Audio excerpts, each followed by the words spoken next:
أيها المسلم الكريم، المال مال الله، والعطاء عطاء الله، والمستفيد من الخير هو أنت. فالعبد المتصدق يعلم أن ماله لن ينقص وأن تجارته لن تنقص.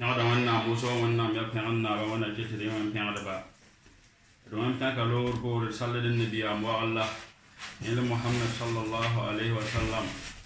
وتمنى نام تمنى شيخ النبي يا مسوسوكو على اليوم داره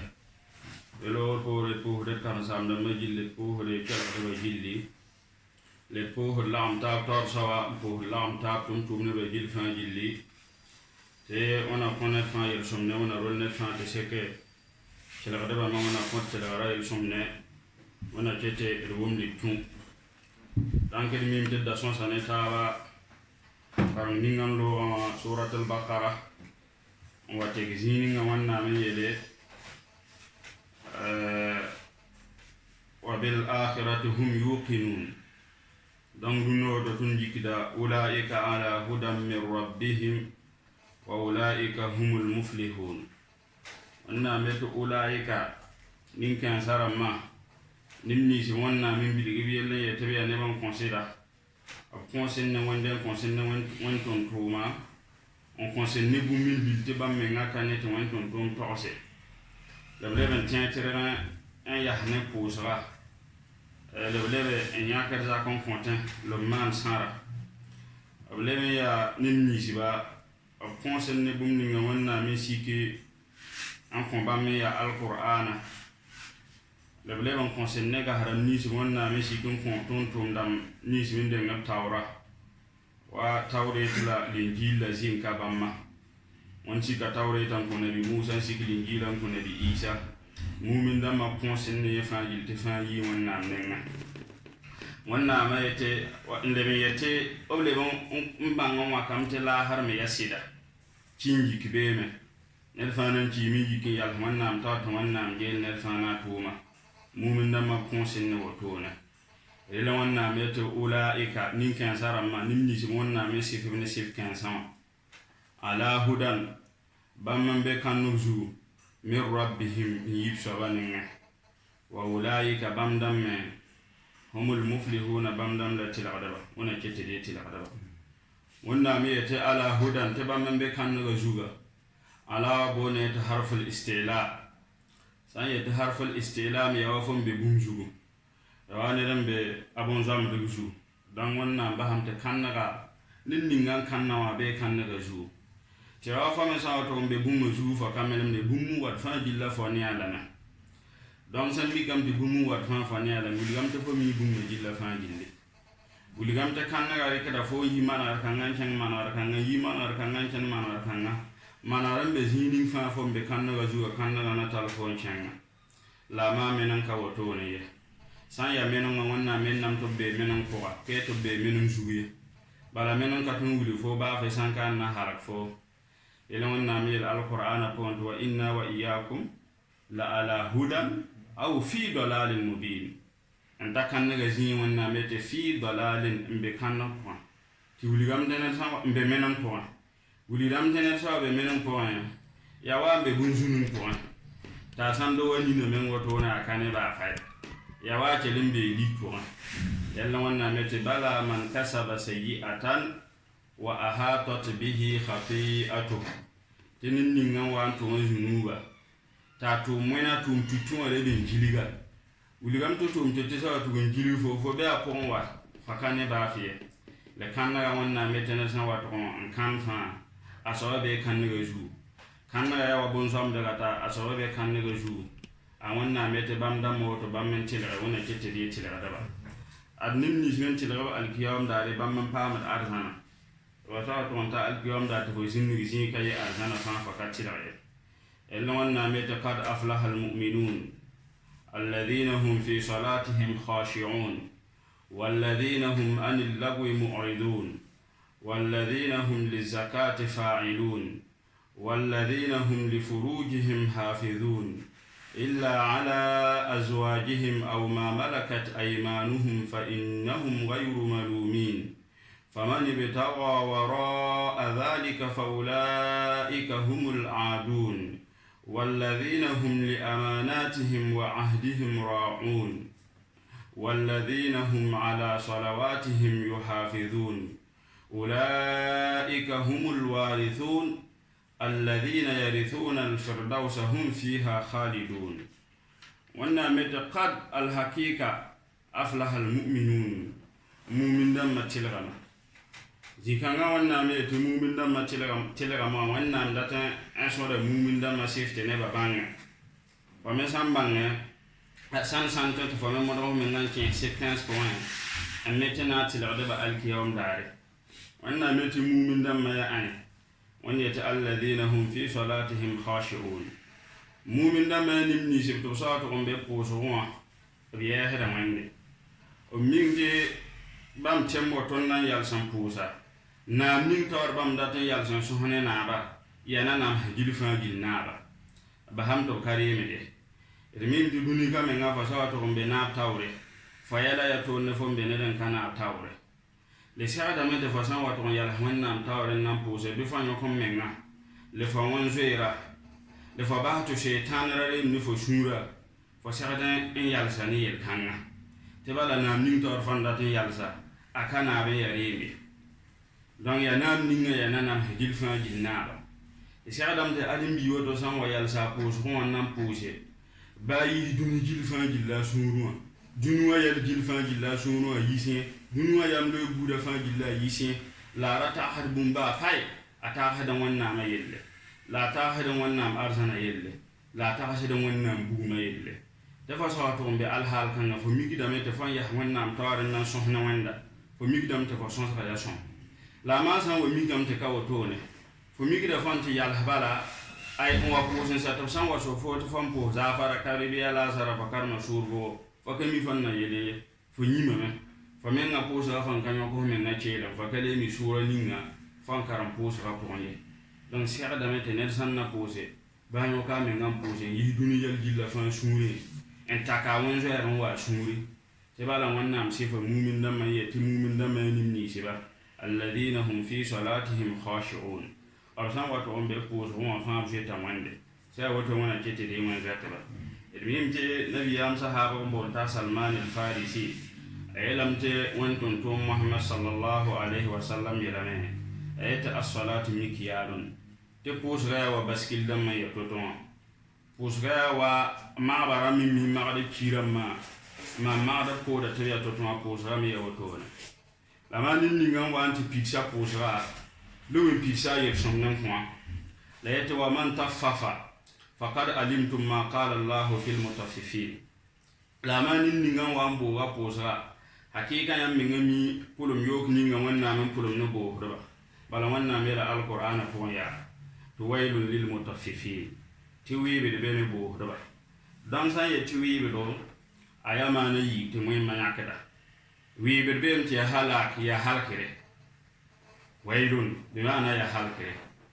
sanna mi te se ti wailun ti ya ko so ambe jahannama ko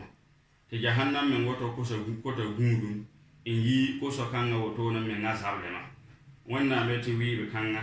ambe ne bo do ba yerme te se ti mutafifina ya teka wani nizme amma adabun bo do balle mutafifini aye ba po so ko nda fasanka po so rasoma te po so titi te fa hanna yal sanam po se fo joga da po so wa gon joga di zin to fo me be wi kan ko pulum yo kan ko fo me be be na donc ina wanna mete nyawa ya wi be to wanna pulum ne wo do ba nimni jum bo do ba zemti ya po so zemti ya ma ba bo fo me be be ne nimni nganka po da so mo yeme be be ne relebe to huwa wadin fi jahannam desan yeti waila ayako so ambe jahannam ko tastaghithu jahannamu min harrihi jahannam men ko to gudu mi nyo men atul men musiba jahannam men ko to gudu mi yitwa ti mo saba wannan sala nin bose ya nimni se emmi yal so yeti bam po da ba me islam po de en kan nguzo po la so me to po de tan wonzo er ka benebe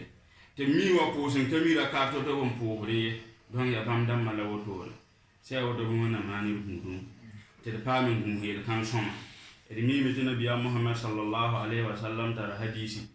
te mai makaram ni ngom wakar buda fatu wa zuma ne ba tawse de en yeti bum ning pipi aban nan dinga sok yam alkiyam da ya tum da ma ya pusra tammi gam te pusra mana me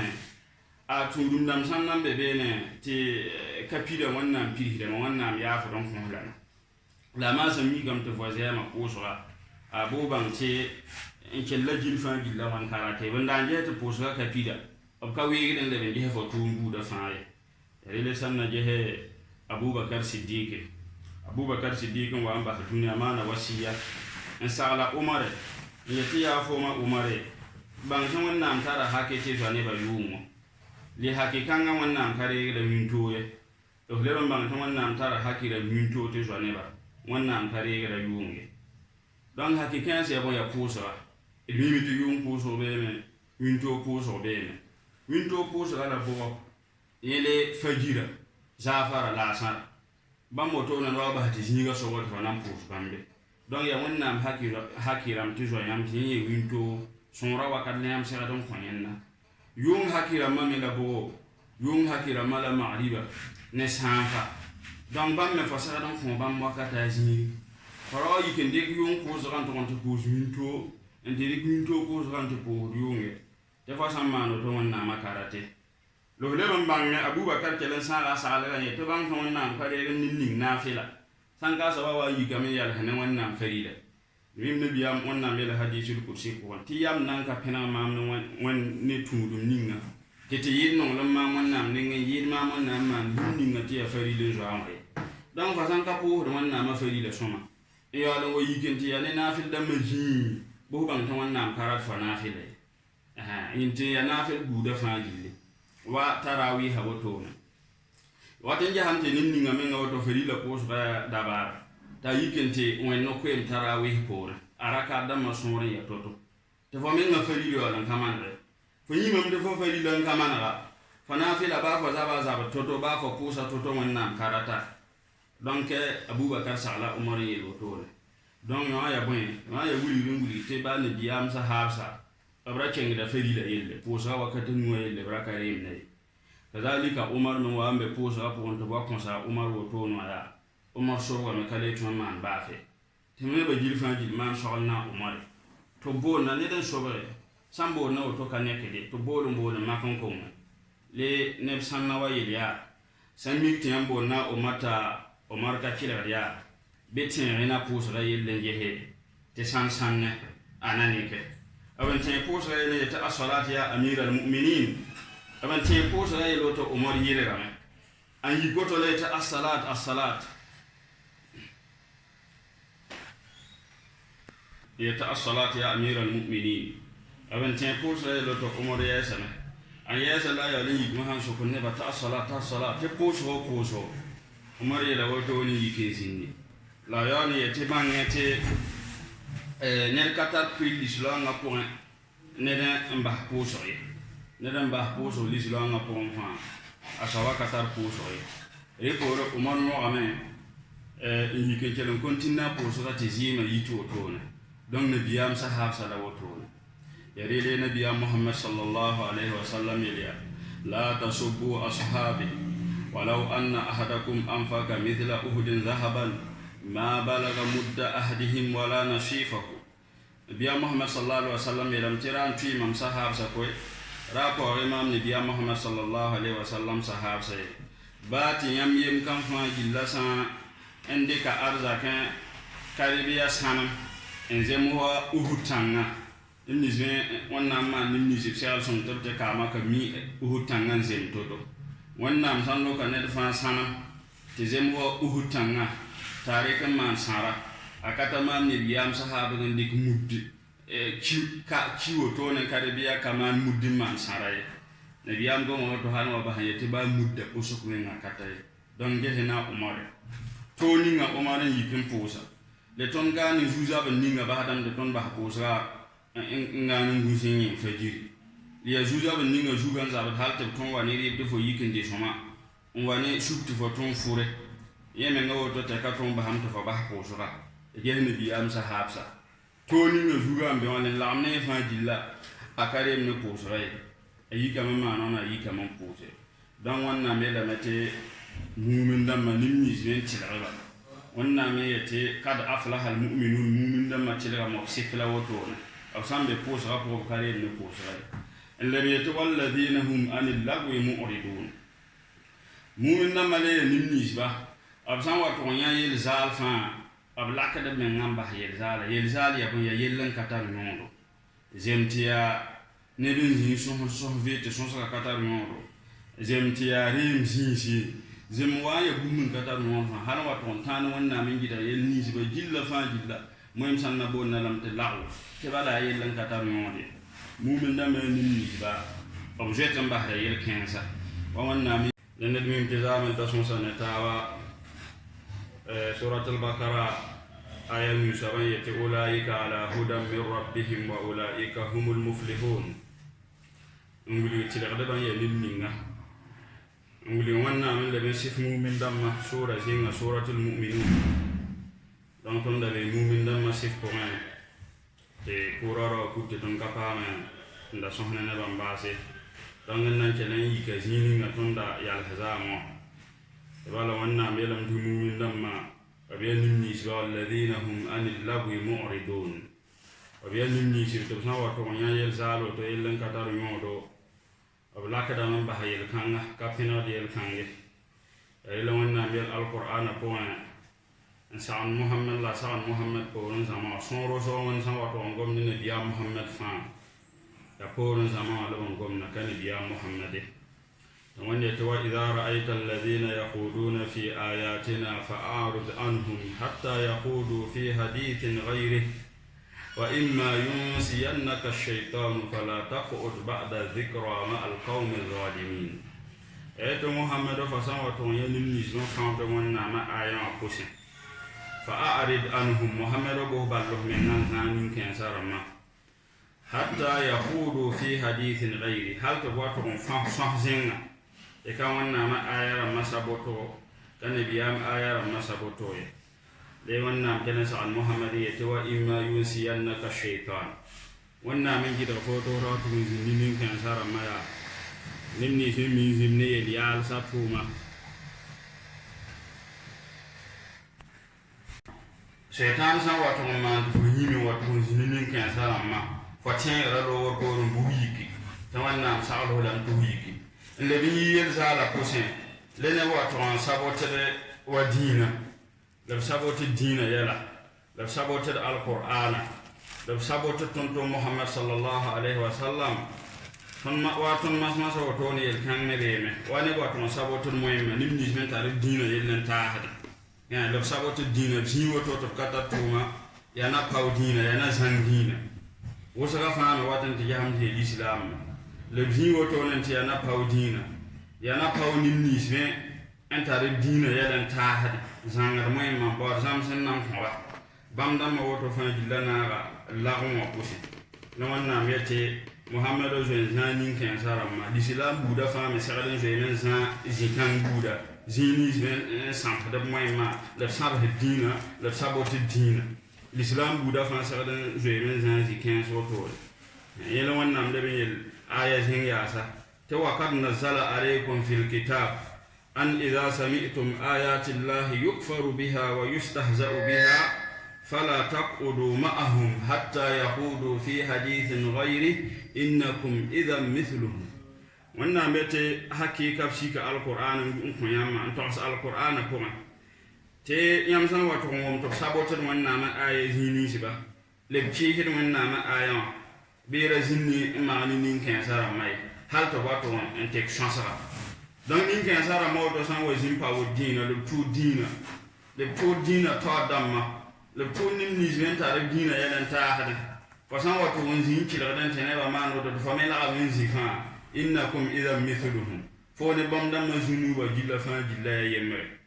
إلا وانا ميت نمني سنتم نبوتو عربية منافعة باب سان يلم تبي الإسلام جه تبي منافعة بلا ندا منافق يا منافق بدينه كمان لا كبوت دينه كان تاوري أم بعد زامسن نام دينه بام دام مال منافعة إلا وانا ميت نمني سمي منافع سنة كيفن دام ما فا وانا ننتي مبلا فا جهنم بوما وانا زمان جهنم بوما وانا مدرن يسيف مؤمن دام يتمؤمن دام يديني سبا للزكاة فاعلون b zak sa yãkdb lame mim tɩ zakame a yaa zẽngra wẽn be lislaangã zẽngraada pʋsẽ mim tɩ lislaam ne wotone mim nabiya mohamad sallallahu alaihi wasallam ye tɩ m mi lislaangã ne zẽngraada nu tɩ zẽngra wa yembr sã wa ka be fãa bãng tɩ lislaam na balemdame wa ned n mi me maana ro yãk wa zĩig ninsẽ me ya wa zẽngraada wotone wa kɩremsa wala kɩremsa zĩig ning mi ning kub dãmbã wotone n ning be tõr rãmbã bãmb wotone n zãad roo tɩ bãmbã wotone tɩ yembr sã n wa tɩg n ka be roo pʋgẽ fãa yãmb mikdame tɩ roogã balemdame kazalika zãn me ya woto ned sã n wa tʋg n tɩ yaa zãnd wotone yãmb sãn na ges raad n be beene tɩ bãmb me important bãmb sã n wa tʋg n ka be fãa mikdame tɩ zãnd la woto ka le tar pãnge a ned fãa zĩig zãnd na tẽng ne gũusu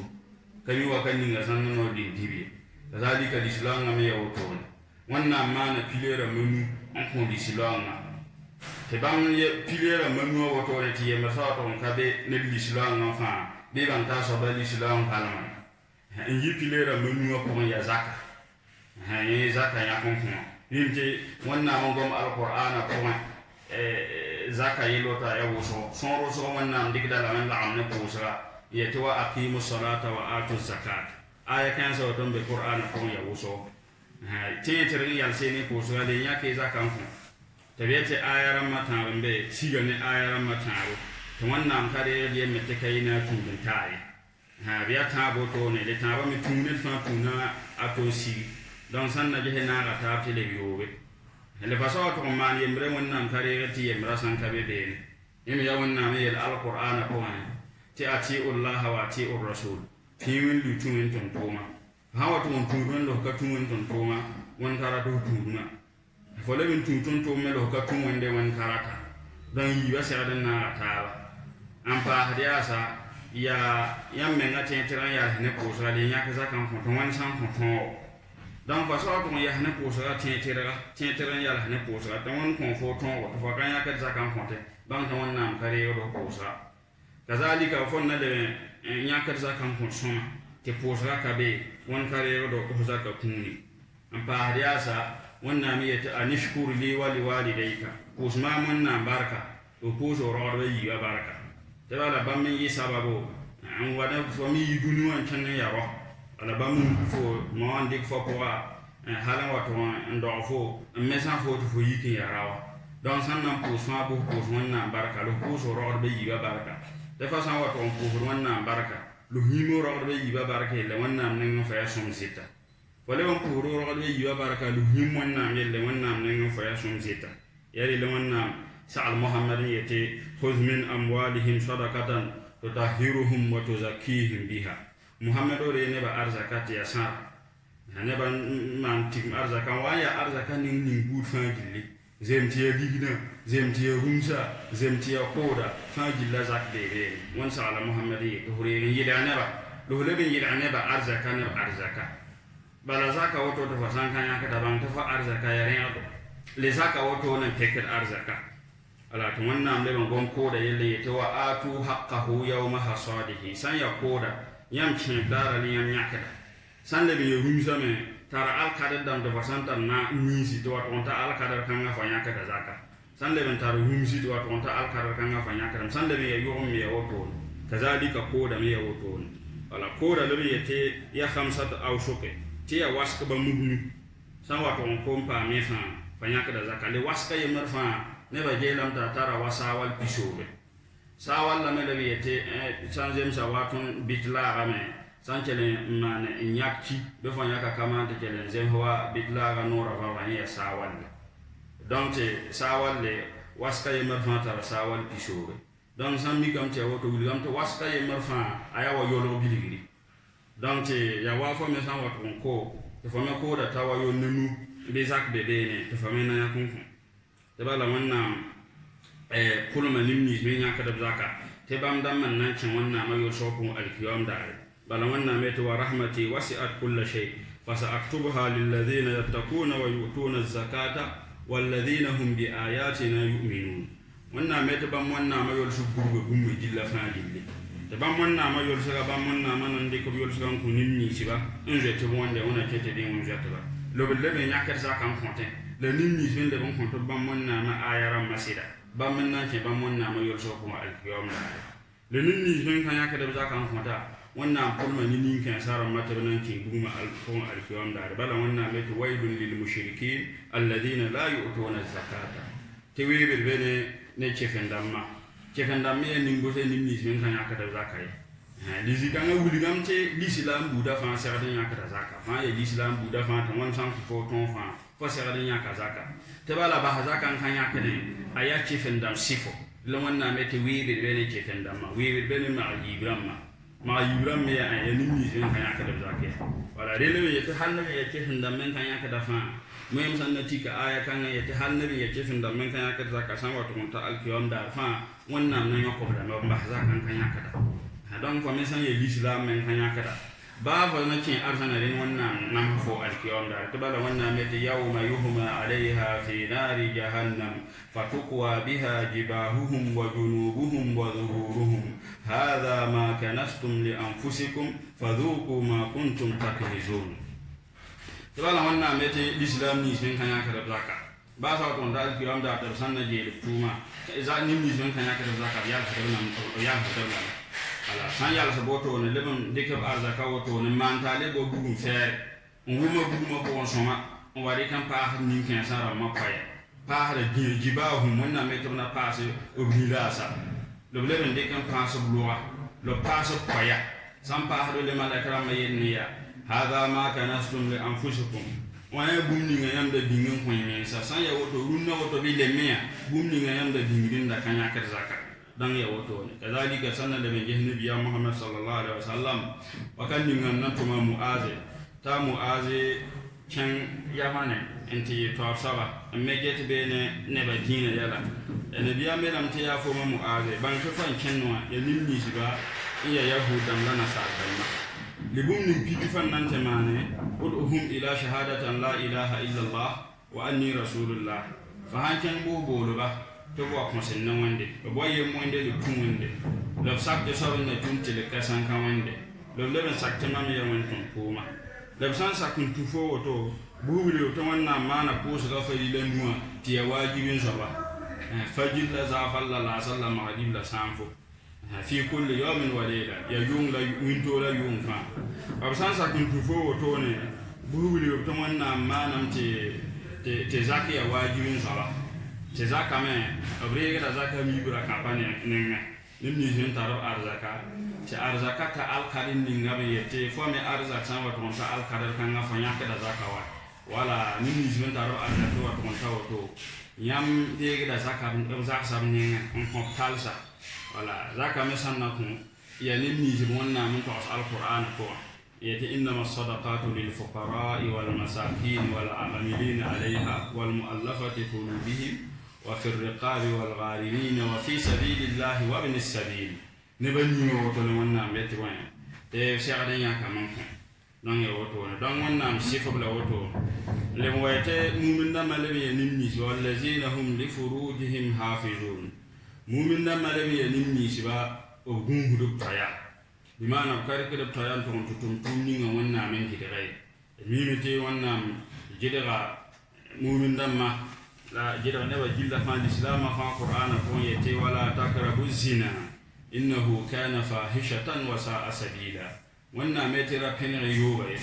te ba ngete yoba ayibi ya gumninga ayeli ya yoko alebe ya sori ya shomenga dan wannan ke te bratumye ay wannan metira penere na yete wuli de wannan san wato yete ra penere bumma ya fokelu zan wa tek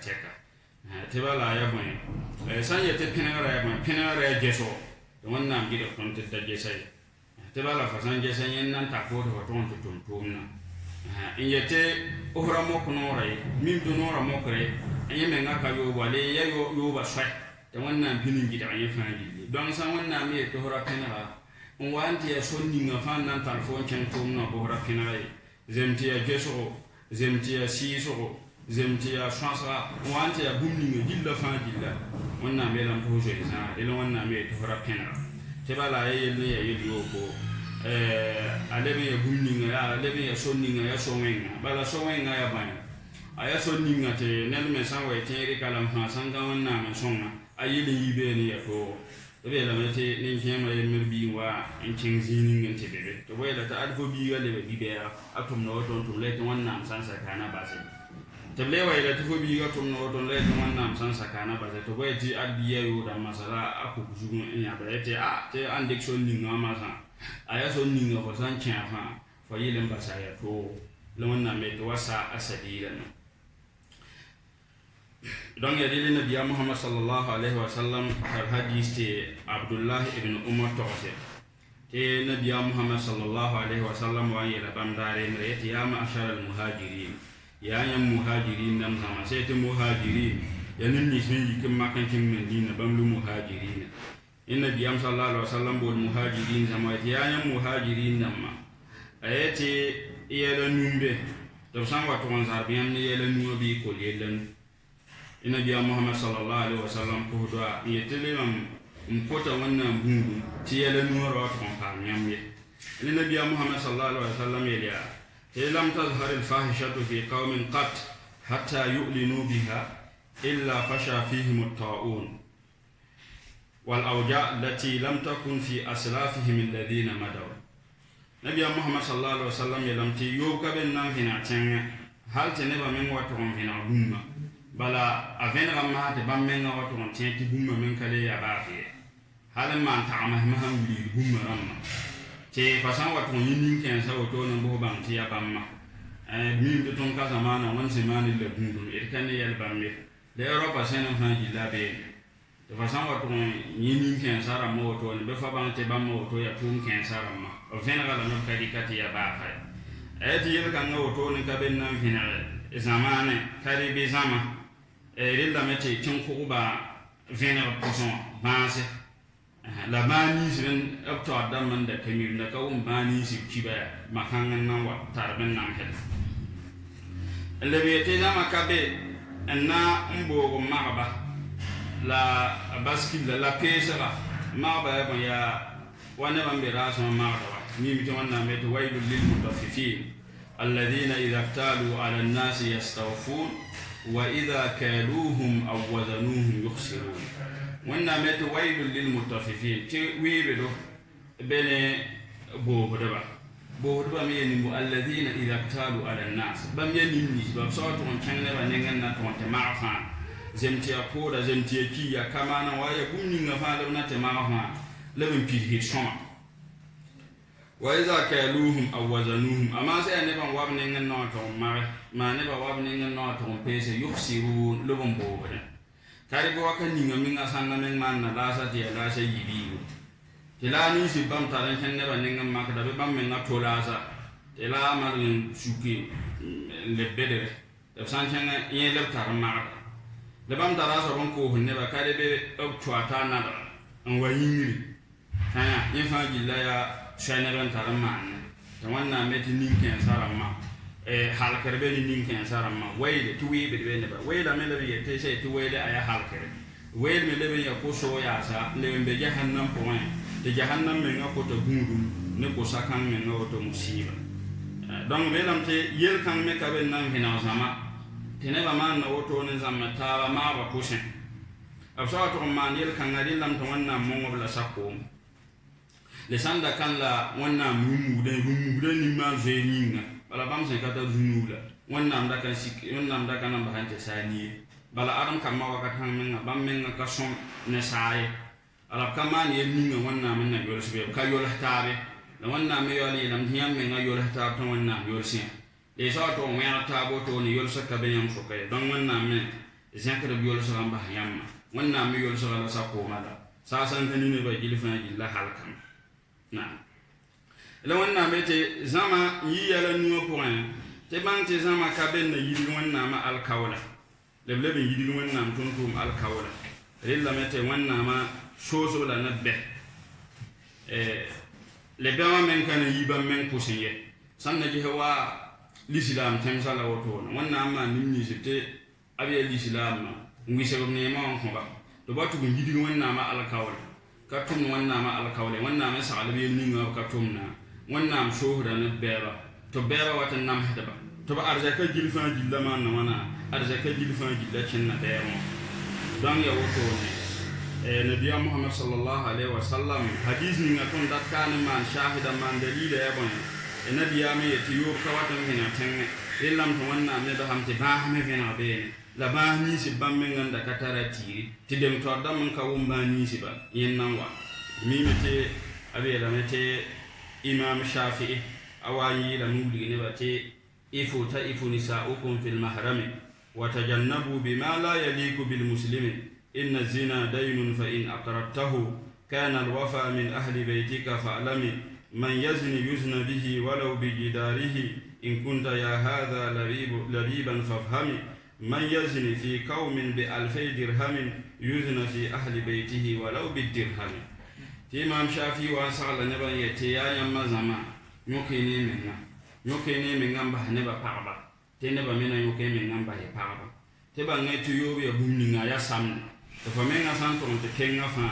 بانتيا بيتا فهمنا زكي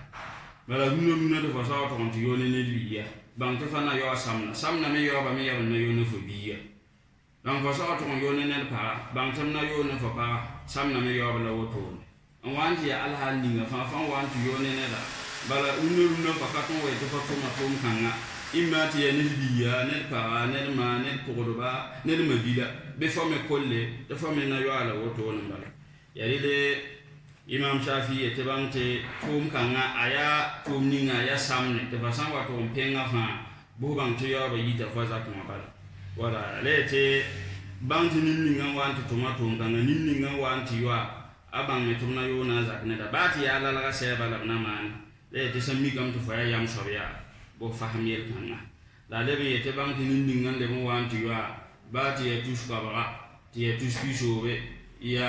arzak bedel arzakan kon banga son lari kon bi pulum pa mi yona fa be bang tabna yoni yeme zakneda yeme bi pula bati ya wachi be fa abna ma no to ya le fura nabi Muhammad sallallahu alaihi wasallam wanzi meti rasanga yeme rota rasanga taala ya nabi Muhammad sallallahu alaihi wasallam ya nabi ya rasulullah idan li fi zina nabi ma konsore temyo an yeloto no sahaba jilfa jillayi kamin piga tasa nabi Muhammad sallallahu alaihi wasallam ya ta'ira tasa ina da hati ne da kana tafsir sak ne dan kana ne da watan nabi Muhammad sallallahu alaihi wasallam ne ka wani nabi am yalan su kama nabi amete fanye ta konfoso to tum ni ngwa yalla fana yara me to tum fo bi tum kan fo bi pugula le ta ayati nabi am kana ya to tum man bi pu tum kan nabi amele bang tene ba me kana ya to tum ne ba me kom puli tum kan ai le nabi am le ben soka yalla fo yara me fana sakame kare bi fo non ngame to watu tum fo ma watu kan ngabu la ite sai sida nabi am e karato to ni nabi am te bang tene ba me karato to nan marambe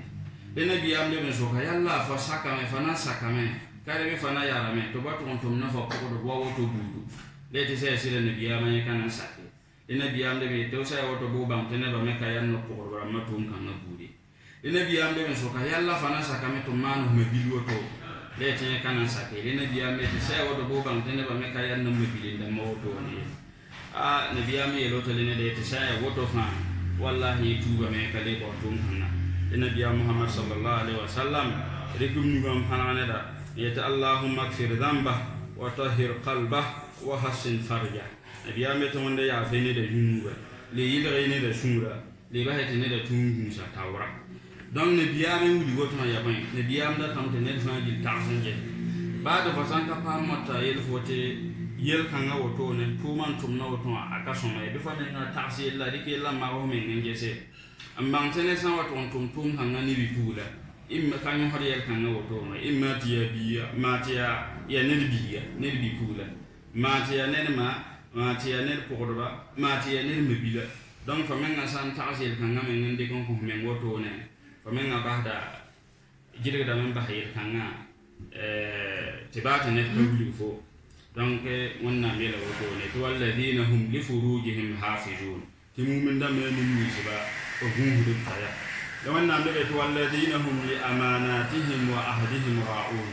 مو من دم ميلا نسبا وبا القول بهم هدم وبابلا ne alkawal dam magum dam sai ta amana ya wan amana ne den dig bobul non kon foto hore bobul limbi zemtiya arzak la de kon fo to re mbingi ni ya bobelle zemtiya bama la wa ngulu fo sekere yete ala woto la woto bu mu gungunsa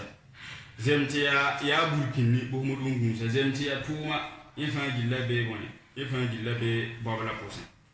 wanna metu mumin dam me nimni siba li amanatihim o babla gungu dame o al kawl dam me gungu dame le sete bobelle da ton adam kam men dang te gumni pipi wanna men de kam bobul na ton fa wanna ma tunduma yali wanna mel alquran ko ti inna arabna al-amanata ala samawati wal ardi wal jibali fa abayna an yahmilnaha wa ashfaqna minha fa hamalaha al-insan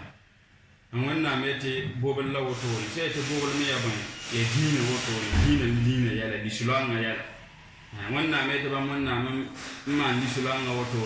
bam de kan presenta sa yete sare to ke sare te kanan tumoy bam de kan presenta nganga tare to ke nganga te kanan tumoy bam de kan presenta sa tamse te tamhe bam kanan tumoy to fo adin bi wa re nan to ke donc admen sa kan de bonna boballa na kamma yema hade ton wonna mamante lisulanga yelo to ni ya fari lin zotonna donc ton de ran to ke donc ya bobenninga ne fa gil banque na ton sokala alkiyom dara donc wannan man kuduma woto ne aya bobal to wannan de kan bobal tonno nan to on softon alkiyom dare le sete ahad ya ban ahad ya fore net alkawla bu mo don pizza te nabi muhammad sallallahu alaihi wasallam ya dam tabani te bangete munafiq moto ne atam saya atabo pipi ayelam te munafika asan wato woni hidan fa ya adaji ne sa to ma no tan hidan la ya ziri fa be bangete ya munafiqan ta'am sala wato san le bendik al qawl na foto la wato la no so al qawl ne san le bon wane bo no wa ko ndatam to re bo lo to bintin sa on wa bo dum de la zamme fo to so kra lam te ka be zamma la ni kuto bala donc he lam te sif 15 ta ba wato ya munafiqan sifu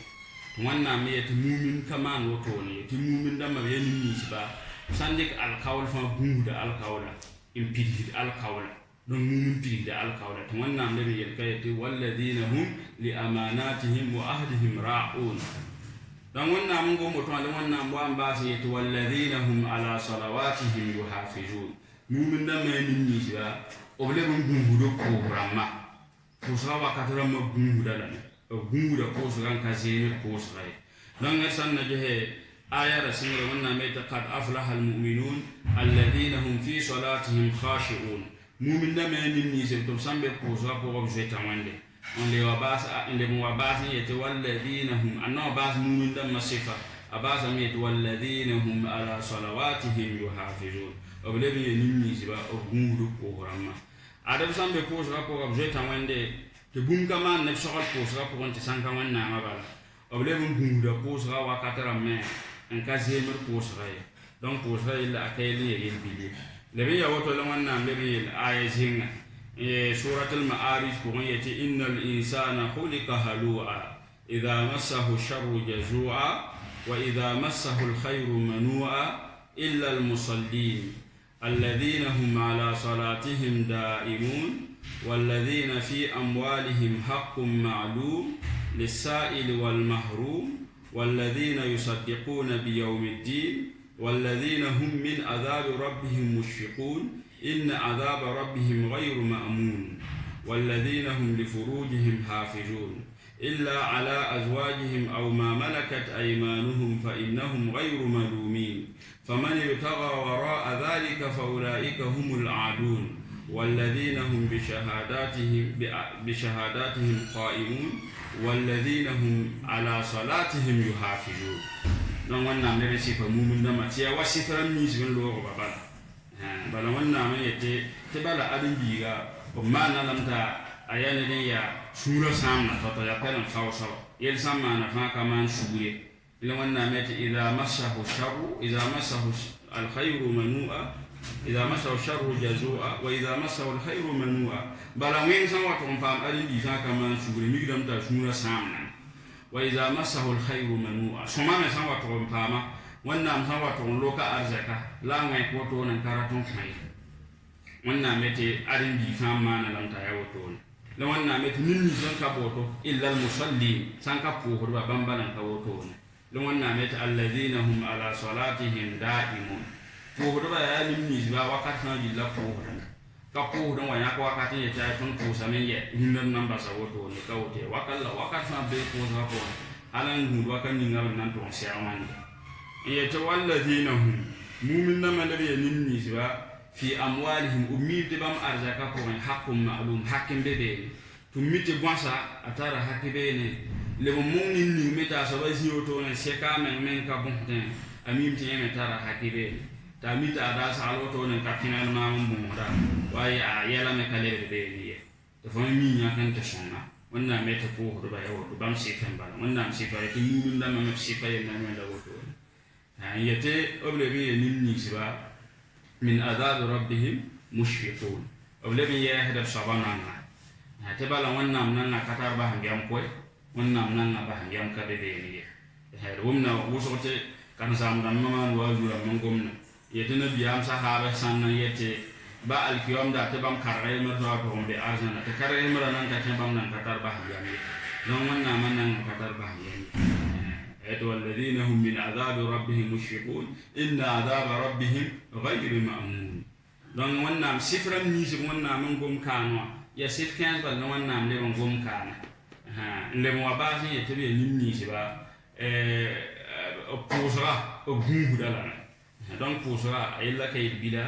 wa zaman da ti posera bilfu an tosa donc wannan mu'min da ma kare no posera ile donc wannan mela alqur'ana pointi innal ladhina kafaru sawa'un alayhim a anzartahum am lam tunzirhum la yu'minun ختم الله على قلوبهم وعلى سمعهم وعلى أبصارهم غشاوة ولهم عذاب عظيم إنما إن الذين كفروا بانكين النيزي يبكي في الدماء سواء عليهم إذا مبمر النجد أأنذرتهم فما محمد بوشو لمن أم لم تنذرهم ما فما محمد كبوشو لا يؤمنون أبقون considérer ya bunyi la wanna me rata bunyi to kana considérer bala wanna me ta khatama Allah ala qulubihim ya wanna men pa su wa ala asamihim le men pa tuba de ka ton kila wanna ma yelle wa ala absarihim gishawa to wanna me wani bumu watan dudunina tinina ka ton je wanna ma yelle salama on considérer wande la wanna me ta walahum adhabun azim le nangi ya nambede mbeni nin ken sarama dan wanna me ta innal lazina kafaru c'était kafaru la ramur Qur'an kafir ya lutta ne den dudum lo bonte kafir donc kafaru ma yelam tu luda na ya le lo bonte kakwate kafir tu lutta bala kakwari ya man ami nyaka kingo woto den gabo ka sol kingo be to bonna te kafir awana mete kamata bil ghaith ajaba al kufara nabatu dan ya woto dan wannan mete kafaru donc kafaru la ramur Qur'an ya ludu le san yete kafaru william ba marama obo andu da point william tener me san watu ndu bum fa e bum kan ndenga wayam ya foto ne je bum donc ne san watu ndu fo ba le fete fo ma be to ndu da ma william to fo ndengi zinwa ta watu ndu fo le yabi lo mon pot chefe woto no bala chefe wa ndu da wanna ma be le wanna ma be ma me yende bum de jilla fa jille to wanna me le ndek al kawl na tonno hal beton dem yaba adam alam zarra wanna mawa indika alkawun na ton ardu numan wakatan tiya arafa la wanna yisim yaba adam kamma jilla fa jille ne la nam wakatan halan na ton tan dun yike te wanna yisim la woto wala yala indika alkawun ne la wanna mil alquran ko wa il akhadha rabbuka min bani adama min zuhurihim zurriyatahum وأشهدهم على أنفسهم ألست بربكم قالوا بلى شهدنا دون يحل وقت هنا وانا نديك على كون أدم كم مجيل ميت فاجي لنا كيجونية وانا ميوانا نديك على كون ما هنيتي يلا ما كان يوم صبا تون فاجي ناتاوي يتيه وانا تون سكمه تيام يسوع دون اليوم تون وانا بين من دين بوم بودي جيل فاجي دون زين مثلا fo arin bi ma fa han wati ta wannan kabe ya fa wa min nan dudu wannan ma bellama ya le wannan me innal lazina kafaru donc ya woto donc c'était kafaru bi maana bluda wanna ma belum donc sango mi kam te woto ne san mi kam to wanna mela mete nin kan sara ma woto ne kanan consider ya bu yin wanna me to kanan consider wanna mete bala ya bam wanna man para tunya san mi kam te wanna man para tunya mana wanna le Muhammad to Muhammad mo do te ne ba consider Muhammad yi ke yalla te ne ba consider san le mi kam ya te wanna man para tunya ya bu junu do to wanna para donc il y a min kan sara man para tunya de bam kanan consider te ba mara manan consider wande bu junu le bam dam mama donc san mi kam de karambe be ne yela woto ne ya ne ba men bang te san yete chefelam woto ne apui jin sai bu te ne san wato ki wanna ma chefel wanna ma chefel ne wanda ya alhalai bala cheferambe woto ne te men ngapini ki san tan wanna kabe reporun ta wayi kin kila wanna ma ba ma c'est considère en bang tan wanna ma be meta considère ni ya pour kan ile aya on gomne le groupe yemara bam ye ni zo pa ma yodi yib chefel ma ko pa ma yodi yib ngara ba ko pa ma yodi yib ma nan zo ka ko le pa ma yodi yi abende tene ba hakira ma ko se donc groupe ya sara ma bangam te l'islam auto kadi mo auto ne bam san wasa kan fonse ne wande bam fonse dana ba hamti yel kan ngilla fa gilla sa te bam men ga bang tan wanna sede be men wanna ma ya yemere le ban karatan zo en sa wan ba karatun zo en sa ne ba hakira mari bo karatun zo en sa ma ne zuwa karatun yisim men ngawa wo men ngapo rele bam damma yette bam mimte wanna men le bam kisa donc wanna mi yete abci samu la yu'minun to kana konsada min ken sarama bala wanna mi bidame yale wanna mil alquran pon innal ladina haqqat alaihim kalimatu rabbika la yu'minun walau ja'atuhum kullu ayatin hatta yarawul adhab alalim wanna meto muhammad ban tinni ba fo wanna nanga kweren sirri ni si jubte bani to fa kon konsida to wa menga mengo to tan dudu potenra te wera da mengo to non lama man zo kan non lama wato dudu potera to beto kan conseil ne wonna ya ba man to fa ji lapset kon conseiller ba te bo san wane ayaram ko tatte kala ye sharam ka tatte kan watan wuli fa kon conseiller bala ba mara ma mi ye to kulu na golfun tutun sunya parana ba ba gale den ton ci tun sunya bam da man da ye to kulu na fi akinnatin mimma tad'una ilay wa fi adhanina waqrun ومن بيننا وبينك حجاب فعمل إننا عاملون بمدا ممي يتأتون شوية بوشكوه ان كاتون امبامه تشلفو محمد ngomne le ton tuba posé me bummi ya wazi le moto le wuri kin ningene katon tshilafo Muhammad bamay donc to yinga ba hamti ya bale be de beton na fo Muhammad tin so katon kanan ton conseil ne fo e sanka fo mansu Muhammad le fo me be huji ngin dam ya to ton me be kan dam dan bam dam mala woto bam dam mala Muhammad mi wani yel salma mujiza to ron watan wudi ba tab ka conseiller le nam ba en bo yela taaba Muhammad san wani mujiza kan ngale be to Muhammad wani ma to bam nam conseiller babu wani me kon conseiller ele bo wani Muhammad la nu'mina laka hatta tafjura lana min al-ardi yanbu'a aw takuna laka jannatun min nakhilin wa inabin fatufajjira al-anhara khilalaha tafjira أو تسقط السماء كما زعمت علينا كسفا نعم كما زعمت علينا كسفا بمدام مي لم محمد تون كان كونسل نفو حتى تفجر لنا من الأرض ينبوعا هل تفهمين وتون وتون أم بحثكم بولي تنغون كو جوتي نبا يأكل وتون نافذكم متكم كتر ما لدي ما تون كان كونسل نفو هل تفهمين وتون mbata fo soba siki man tam poton konfo le sikoto dabi no poto le siwa poto ti akoso ba no jet be nen ka yal hade ma fo wonna mo ko dum tuton ka consider wonna na sika nanga ma fo ba ta wonna siki nanga fo ba te wonna mo to wonna wato nyak sa jini ngodo ta a tele wi en halaton de ton yo no constater fo se ye ne biyama ana wato yata autar kafi sama ma fa min ruwato ni ken sasa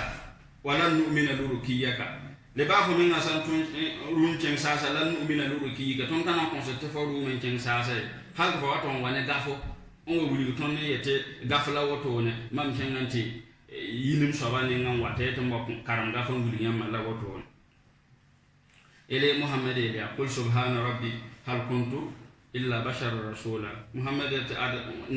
wannan nam yida ya ad mam kayiya mam ya adin bibala to wannan meto mam ya ton tuma ele wannan wuli ne ba te wa ma mana an-nas an yu'minu iz ja'ahumul huda illa an qalu aba'atha Allahu basharar rasula tibum ka jira ne ba tene ba kon consider sankam ni waye ti yalla wannan na to me yin shaba waton no taya ton to ila wannan yati ya sanda mikin lamti tengon ko jugu ya ma da sanda be tengon ko jugun chen ma me sanna to me ton to fa ma me raba hadin la meta yin malaka itongon ko jugun ya aram kaman chen da ma me ba to ton to ma me adin jiga wa don ya woto ne ilmi miti yahuda me soka ko sa nabi Musa woto ne wayta arina Allah jaharatan ton ngana ko se ne bo sanka bo wulu ton to ton ya wanna vena ya woto ne le ko resi ke fenda men yen ne biyama don ke fenda ma al hara gilla fa gilla yimro ya me gilla fa gilla yimre ella wanna mel zariya to kadhalika ma atal ladina min qablihim min rasulin illa qalu sahirun aw majnunun atawasaw wanda te kazalika ya wato ne nabiyam kare wannan men na to mehirin to adam maninge rillam to boyete nabiyama imma to bete ayatim shawa ma kadi bete ne den kalafi ila wannan so kan jehe atawa saubihi yalla sa'an ta mi yel kan bibiya ma don gulgam te chefen damma abal hala gilfan ajenge yalla wannan met wala nazalna alayka kitaban fi qirtasin falamasuhu bi aydihim laqala alladhina kafaru in hadha illa sihrun mubin بعد wannan san da sikin la ga sasan ko fo muhammad de ke kan damma men woto watan si ga fa woto ne abna ba kan abna ma kan ko yete atwa ya timba danga abiya ne ban kanan ko sire to wannan be yete walau annana nazzalna ilayhimul malaikata wa kallamuhumul mauta wa hasharna alayhim kull shay'in qublan ma kanu liyu'minu illa an yasha Allah بعد tun wannan masan da sikin la malakaram yi sa son watan yete hey adna da wato shi da ton to mai wannan man tumsa wa kallamahumul mauta to wannan da ban bahti kuran mai kin gomnira in yace adama shi da ton to manin ni sun ciba wa hasharna alaihim kullu shay'in qubla to bumni ngabam de man na jilfa jilla to wannan kene in yisbum ma jilfa jilde bam me ngaje bum ma woto ne sir banti wannan man wannan meta ay ma kanu yu'minu ay bam ma min woto rakana consider illa an yasha Allah illa wannan mun wanda don ya dile wannan mete wani khatama Allahu ala qulubihim wa ala sam'ihim bala wannan men ngam para be suya wannan men ban para bumma dago makane te wannan ko yan hajil hurriyatul ikhtiyar mi ya bani wannan men nan adin biga wannan amerika da soya yiban president fo yete fanya fa hanya ko ne ma sore yela woto ne fa hande be nyaka jube da sore fo nyaka donc li damate wannan mu wayta khatama Allah ala qulubihim ar wannan ka fa suya to tabnan ka tunsin yak son ni ngabam do ay fo ngwate nyak jube da sor maha to wannan yolam pa to sura maha bala buyinga wannan yana minga fa san wayta fo se ko men ne wande wannan telan son da fo to fa se to men ne ba mande fa se to fo se ko men yi wande fa kanan tun wande lo wannan mu son fo to fa telan pam yel kan du fasande mo ete fasaka min nan tun wannan yaza le wannan min le bon ko kan yaza to ba ni tun bala tun sanna je wannan mela ayare mira tama tibal taba Allahu alaiha bi kufrihi bala bamma sunya woto wannan pa sunya le bon yakki fle masababu wili gamte bamme ci se te wannan yalan pa sunya bala wannan mela hadisul kursi ko wonte ana agna shuraka an shirk man amila amalan ashraka fihi ma ghayri tarakuhu wa shirkahu wannan mete ma mun na mun to wanti yi rub sa jil fa se kam menna sammi gam to rub sara ta zimi mi ma mun na dara zimi ko sammi gam to rub sa be re ta bam kata di te sanka zon ko ma da no ko da mun na ma dara te ko ila wannan mete man amila amalan nin ni ngam wan to matuma amma ma'ni ma na man ta tum na ko ma'ni ma fa man bahada la na man tare jil fa jil la man karate ila wannan be be yede ana inda zanni abdi bi adama mun na mama nem ya matin ya mazan wa kan tin ma fa amba bunni ngal mamma nan kota wa ana ma'ahu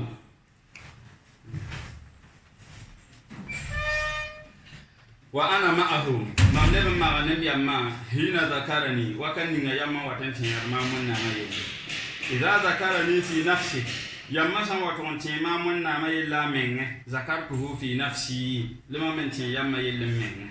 wa idza zakarani fi mala'in yamma san wa ton ti ma mun na mai zama ko sen zakartuhu fi mala'in hum khairun minhum mam ti da yamma yelle zamani je point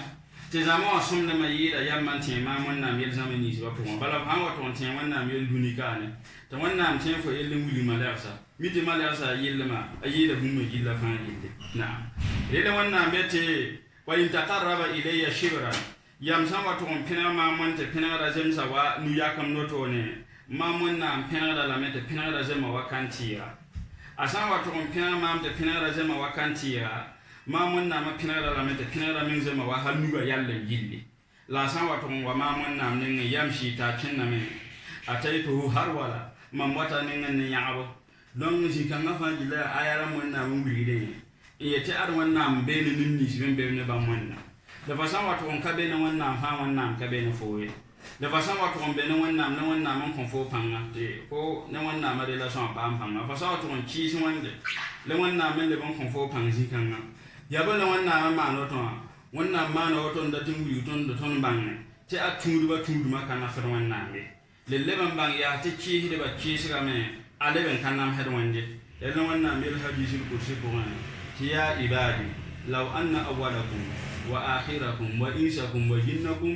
كانوا على أتقى قلب رجل واحد منكم ما زاد ذلك في ملك شيئا ولو أن أولكم وآخركم وإنسكم وجنكم كانوا على أفجر قلب رجل واحد ما نقص ذلك من ملك شيئا wannan beti ya yam adam kamma bangi bati yam ne ndamma li yalam ndamma li adam kamma li zindamma bati fangi la sanata ba te fangi la shura waya wa ne den be yam ko wan yi won je shuri to to dig bilgiri bati zamo gilla fangi la won je waya abubakar siddiq won je ra iya to to woto kanan to dan pas wannan ma na pomba fay